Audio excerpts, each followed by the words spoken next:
Madison, Wisconsin. The U.S. Department of Homeland Security reversed course Tuesday and told Wisconsin officials that the Russian government did not scan the state's voter registration system, then later reiterated that it still believed it was one of 21 targeted states. Homeland Security first told state elections officials on Friday that Wisconsin was one of 21 states targeted by the Russians, raising concerns about the safety and security of the state's election systems even though no data had been compromised.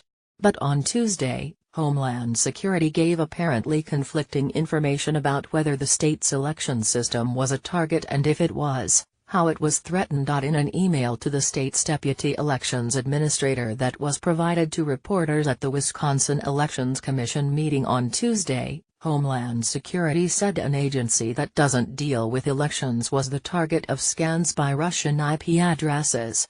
Based on our external analysis, the Y IP address affected belongs to the Y Department of Workforce Development, not the Elections Commission, said the email from Juan Figueroa, with Homeland Security's Office of Infrastructure Protection. But in a statement later to the Associated Press, Homeland Security spokesman Scott McConnell said that discussions of specific IP addresses do not provide a complete picture of potential targeting activity.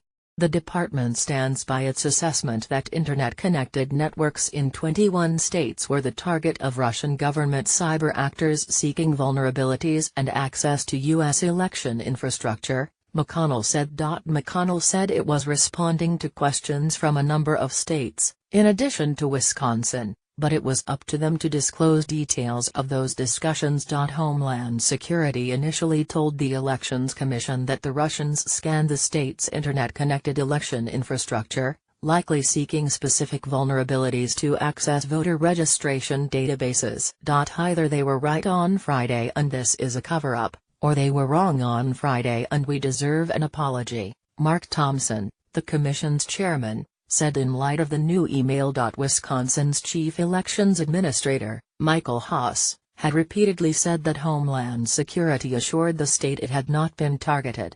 Wisconsin was not provided any information that indicated before the November election that Russian government actors were targeting election systems, Haas said. He said one theory is that Homeland Security saw suspicious activity from IP addresses targeting state election systems in other states and assumed that was the intent in Wisconsin as well.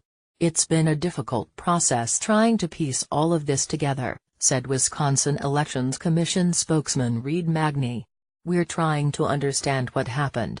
Wisconsin's chief information officer, David Cagigal, told the commission that Wisconsin had never been told by Homeland Security, prior to the Friday notice, that Russians had targeted Wisconsin's election system or anything else. Deputy Information Officer, Herb Thompson, said Homeland Security told it in October to check on a certain IP address that the state had put in blocks to stop 2 months earlier in August 2016. We have never seen any of those activities result in anything other than someone trying to turn the doorknob to see if a door is open, Thompson said. Those IP addresses we talked about, we had blocked, they were related to non-election systems. Cagigal said, our systems were protected and we had no incidences. The Elections Commission has established a cybersecurity team that is working on a new plan to improve security before the 2018 elections. Security enhancements being considered include encrypting the entire voter registration database to protect the information and make it unusable to anyone who may be able to steal it, and requiring two-factor authentication for the roughly 3,000 local and state officials who have access to the WisVote system.